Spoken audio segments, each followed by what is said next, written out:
What is going on, guys? It is Wrestlelamia here, back with another video. Our Money in the Bank is finally here, and as fans know, its ladder matches can be game changers. However, there's plenty of other high stake matches, including a World Heavyweight Championship match, an Intercontinental Championship match, and what seems to be a wild six-man brawl. But how did it go down? Was this show really Money in the Bank or money down the toilet? Join us now as we recap the show and provide the good, the bad, and the downright ugly. But before we get into that, we have a quick recap of the show. As first we start off with the men's Money in the Bank ladder match as Jey Uso, Drew McIntyre, Chad Gable, Carmelo Hayes, LA Knight, and Andrade all do battle for the briefcase. That's a breathtaking bout as the WWE delves up the tension as it looks like everyone involved will at one point win that coveted briefcase. But finally, Jey Uso climbs up to the top only for Drew McIntyre to throw a ladder at him, knocking the yeet out of main event Jey. McIntyre secures the briefcase to become Mr. Money in the Bank of 2024. Next up is the Intercontinental Championship match as champion Sami Zayn takes on Braun Breaker. It's a rough night for Sami as Braun goes into blitzkrieg mode, steamrolling over Sami. However, Braun sometimes gets reckless, allowing Sami to get in some powerful offense. Braun goes for the spear only to eat a boot. Haluva kick and Sami stuns Braun, getting the pinfall win as Sami retains the Intercontinental Championship. And your Money in the Bank host Trish Stratus shows up and making nice with the crowd before introducing John Cena. Yes, Cena returns and greets the fans, but then he has a major announcement. He announces that he is retiring from WWE and that 2025 will be the John Cena retirement tour. But then we have the World Heavyweight Championship match as champion Damian Priest takes on Seth Rollins. If Priest wins, Rollins can never challenge for the title as long as Priest is a champion, but if Priest loses, he must leave the Judgment Day. Seth Rollins seems to have the edge thanks to his experience, but it's hard to be certain. But that is until Drew McIntyre shows up, cashing in his Money in the Bank briefcase. So now this match turns into a triple threat match. Drew McIntyre is quick to pounce, going straight after Priest.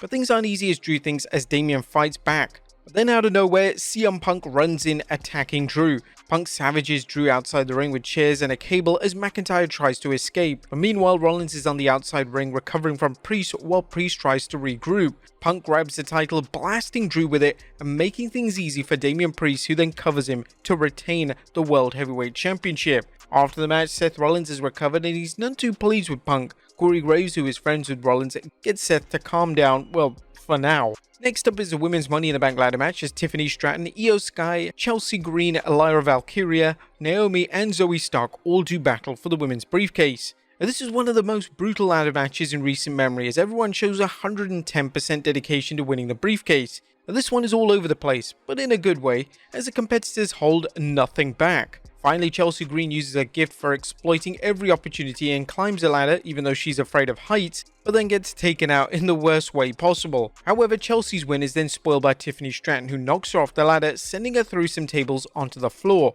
It's Tiffy time as Stratton secures the briefcase and becomes Ms. Money in the Bank of 2024.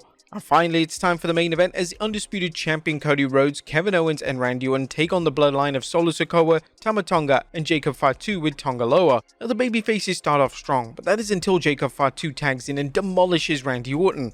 The bloodline are in complete control, the babyfaces rally, but as often happens with the bloodline, the referee gets knocked out in the melee. The babyfaces rally, but there's no beating the numbers game as Tonga Loa's presence turns the tide. Jacob Fatu holds Cody while Solo delivers a spike just in time for the referee to make the 3 count as the bloodline close out Money in the Bank as the winners. But that was a quick recap of the show. What about the good, the bad, and the downright ugly? As number 1, a memorable men's ladder match. Is the Money in the Bank concept played out? Well, Damian Priest seemed to redeem it this year with a great cash in, but what of the match itself? While for some fans, there's nothing new that can be done with ladder matches, but they may be thinking otherwise after tonight's men's ladder match. There were the usual predictable spots with people being knocked off the ladder, submission holds applied onto the ladder and such. However, Drew McIntyre spiced things up with using a ladder as a javelin to take out Jey Uso. Best of all, it looked like no one got hurt, always a delicate situation with these matches. The wrestlers took some great bumps but tended to avoid the sick variation, making for an enjoyable match. Like any stipulation match that's been around for a while,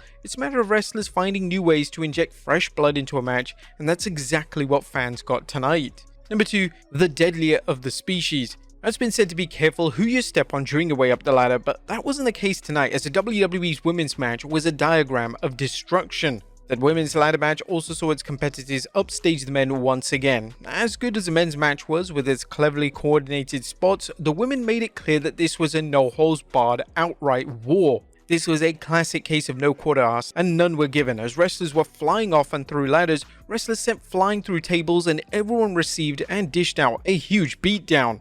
The women's division has improved, at least in the WWE, where fans don't have to be reminded how talented the women's division is. Instead, they can judge a match on its merits and ignore qualifying it as a good for a women's match. Number 3. Blurring the lines. Tonight's show featured 2 excellent examples of how to use a fan's knowledge of the wrestler's real-life past and incorporate it into storylines. As some fans know, Jacob Fatu has a criminal record when he was younger, and this makes it difficult for Fatu to get into Canada due to the country's restrictions on convicted felons. However, the WWE worked around this by noting Fatu is so violent that the WWE had to pull strings to get him into the country. Another way the WWE worked reality into a storyline is when they had Corey Graves keep Seth Rollins from attacking CM Punk after Punk indirectly cost Rollins his title match and any future chances as long as Priest is champion. Michael Cole mentioned that Punk and Rollins' friendship, which helped explain why Rollins didn't deck Graves to get at Punk. Now, fans are much more educated, and when angles like this are done right, they can add depth to the show. Number 4. Trish gives the rub.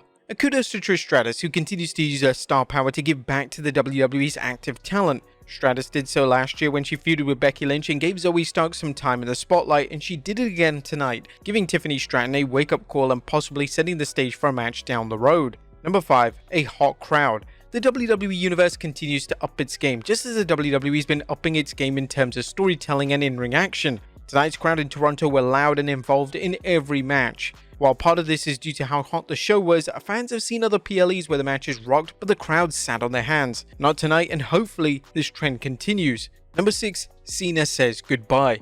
John Cena's announcement that 2025 will mark the end of his career was a major announcement that stunned fans and also reminded them why it's important to tune into PLEs, as you never know what to expect. Cena's speech was also well played, as he didn't distract from the show and helped calm the fans in between matches to get them ready for another roller coaster ride. Number 7. Jacob Fatu's destructive debut. The WWE certainly knows how to make wrestlers look good when it wants to, and we haven't seen a wrestler debut with so much carnage since Umaga, which is likely no coincidence given Jacob Fatu being Umaga's nephew. The WWE protected Jacob to make him a monster, but just gave him the right amount of vulnerability where babyfaces had their hope spots. Number 8. A monumental main event. A predictable but solid main event. Speaking of callbacks, fans would have to go back to the early days of this Shield to recall a trio being so dominant against veteran superstars. The Bloodline's opponents were 3 of the WWE's best, and yet they couldn't get the job done against the young upstarts. Granted, the Bloodline had help from Tonga Loa, who even managed to botch a low blow, but things looked bad for the babyfaces, even without Tonga's interference.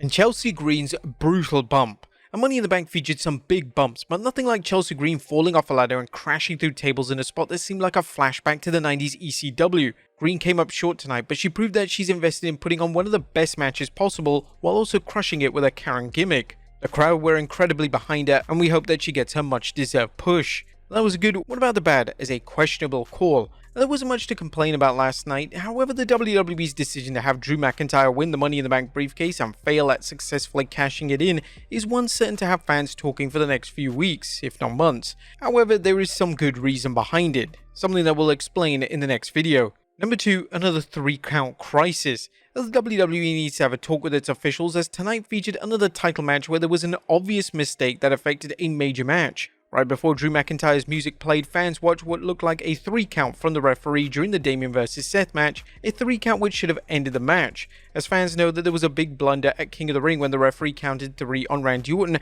despite one of the Viper's shoulders being up. Now, you may disagree, but I don't think there was anything downright ugly, even though the waste of the Money in the Bank briefcase does come slightly close. The WWE connected the dots and produced a fairly decent PLE. And while some fans are disappointed that Roman Reigns didn't return, or Jimmy Uso for that matter, Cody got pinned, Cena announced his retirement, and even if AJ Lee didn't make her return, the reality is that WWE has its reasons and fans will likely be happy as things unfold. But there you have it, folks, our look at Money in the Bank. What did you guys think of the PLE? Let us know in the comments down below, and I'll see you next time with some more wrestling content.